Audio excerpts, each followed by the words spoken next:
Dalam video ini, kamu semua akan menyaksikan apakah liku-liku yang dihadapi oleh pemimpin Malaysia semasa ingin menubuhkan negara kita. Tunggu apa lagi? Jangan lupa tunggu dan lihat dokumentari ini. Sejarah Malaysia bermula dengan penjajahan Portugal di Melaka pada tahun 1511. Ianya diikuti oleh Belanda, Spanyol dan Britain. Di Brunei pada tahun 1841 muncul seorang Inggeris bernama James Brooke yang memperluaskan kawasan pengaruhnya sekitar Kuching dan akhirnya kini menjadi Sarawak. Di timur pula terdapat syarikat Hindia Timur Inggeris yang membina jajahan di Sabah mulai pada tahun 1888.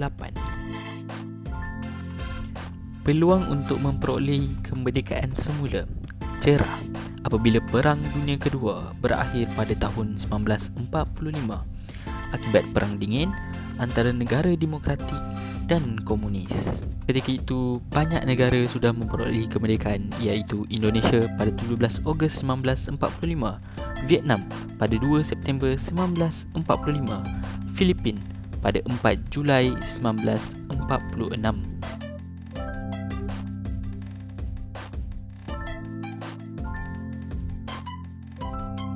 Di Malaysia, dengan kepimpinan yang baik daripada Tuanku Abdul Rahman Putra Al-Haj, telah memujuk Britain untuk kemerdekaan Persekutuan Tanah Melayu dengan titisan dakwat, bukannya titisan darah.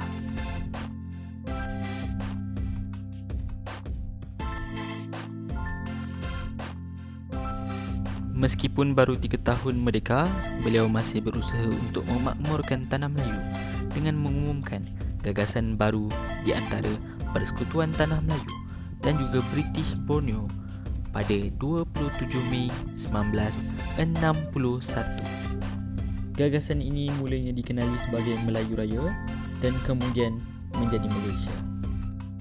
Malangnya, ketika itu berlaku konflik ideologi antara demokrasi dan komunisme sedang hangat di seluruh dunia. Golongan komunis telah melawan Vietnam dan mempengaruhi Indonesia serta segolongan penduduk Tanah Melayu.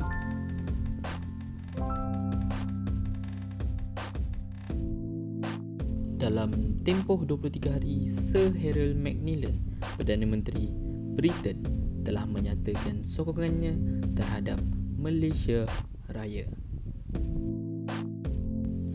Pada 26 Jun 1961, seluruh pemimpin bermesyuarat untuk memberikan sokongan untuk konsep Malaysia Raya.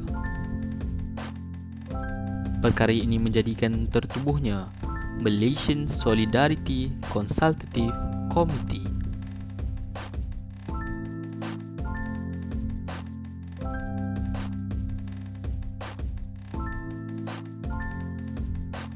Akibat dari ancaman fahaman komunisme yang merebak dalam sekitar Persekutuan Tanah Melayu semakin meruncing, maka jawatan kuasa ini mendesak Persekutuan Malaysia untuk ditubuhkan dengan segera.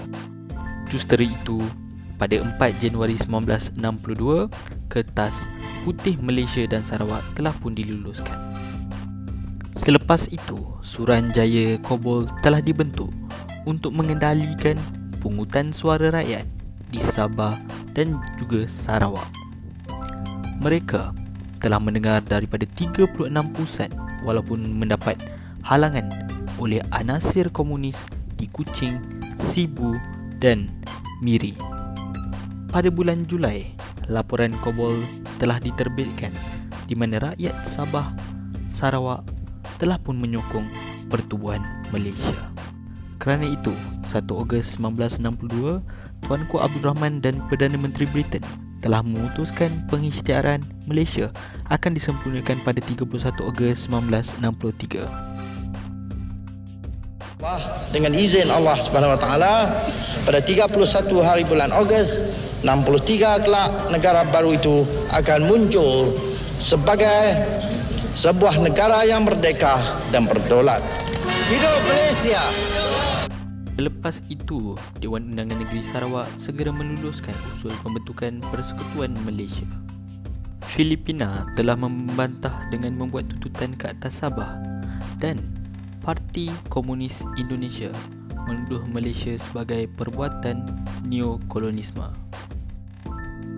Pada 8 Disember 1962, Parti Rakyat Brunei melakukan pemberontakan. Askar Indonesia pula menceroboh dan menawan stesen polis berdekatan sepadan.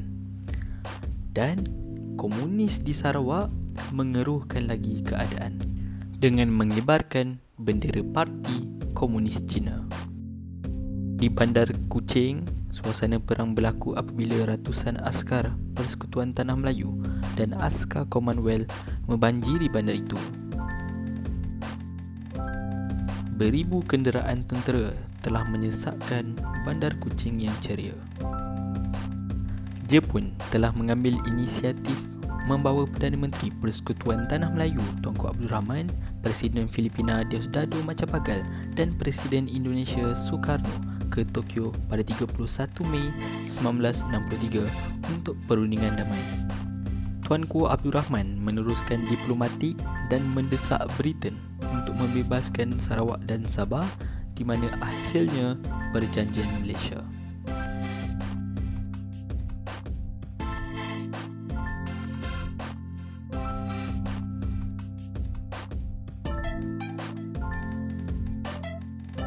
Perjanjian ini membolehkan Sarawak membentuk kabinet pertama pada 22 Julai 1963.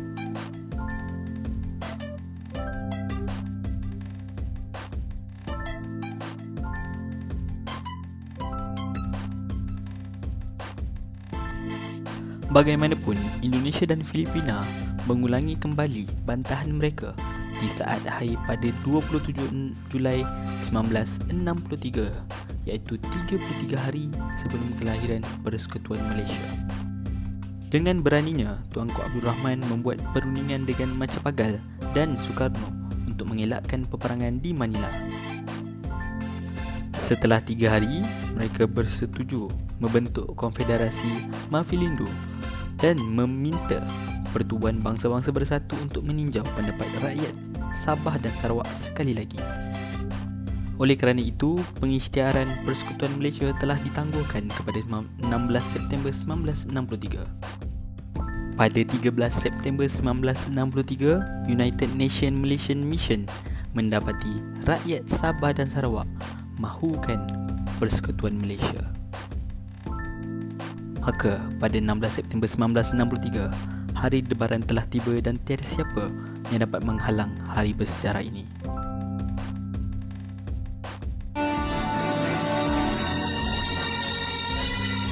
Di Kuching, ibu kota Sarawak, rakyat menyaksikan pelantikan UMNO yang pertama dari anak negeri, yang terutama Datu Haji Abang Openg. Tuan yang terutama itu berikrar berkhidmat kepada bangsa dan negara Malaysia, memimpin negeri mengikut lunas-lunas demokrasi. Manakala oleh Ketua Menteri Sarawak, seorang Iban, Encik Stephen Skalong-Lingkan, diisytiharkan bahawa Sarawak sekarang telah meningkat taraf menjadi sebuah negeri.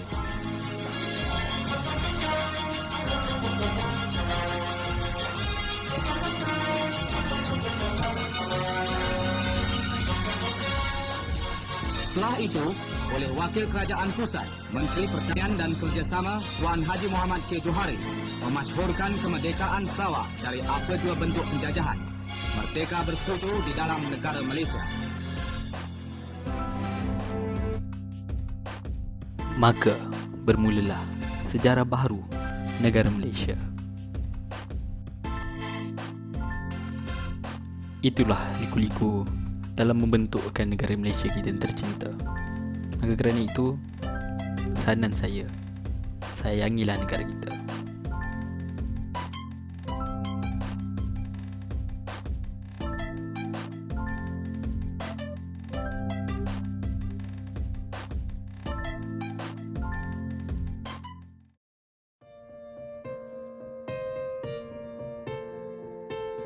Maka dengan nama Allah yang Maha Murah lagi Maha Kesiani, saya Tunku Abdul Rahman Putra Al-Haj Ibni Almarhum Sultan Abdul Hamid Halim Shah, Perdana Menteri Malaysia, dengan ini mengisytiharkan dan mensyuhurkan bahawa mulai daripada 16 hari bulan September tahun 1963, dengan izin dan kehendak Allah Rabbul Alamin, akan kekal menjadi sebuah negara demokrasi yang merdeka lagi berdaulat dan kekalkan keamanan di antara segala bangsa di dalam dunia ini.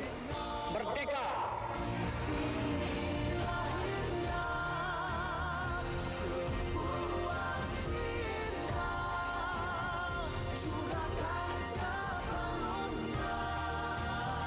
Jasa dan